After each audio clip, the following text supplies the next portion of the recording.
The ollie is basically just a jump where you bounce the board off the ground and pull it up in the air with you.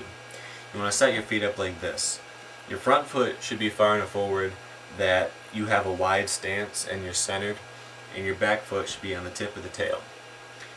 Eventually you'll be able to move this foot farther and farther back, which will help you get more height, but in the beginning you need to worry about getting the technique down first. Now, like I said, the trick is just a jump. So bend down and start to jump, and right when you start to get light on the board, that's when you snap this tail down really quick.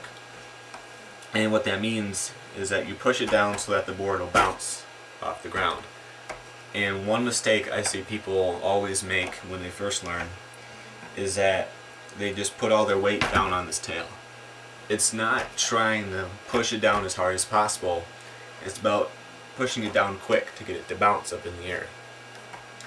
Now, when it starts to bounce, the front foot is the one that keeps it stable and underneath you. When it comes up in the air, you want to slide this foot up to the nose and even the board out. So there are a lot of things that can go wrong, and the first, like I said, is leaning back too far when you do the trick. Try to keep your weight, if you're using a stance like this, try to keep it about right here. Just jump straight up in the air and bounce this tail off the ground. Don't lean back too much. Don't hit the tail and then jump. Just keep it one motion. There are no shortcuts with it either. Okay, and another thing I see is people are scared to land it, and they jump up in the air, they ollie, and then they just sort of kick it away, and there's nothing to it but to just force yourself to stay over the board and land on it.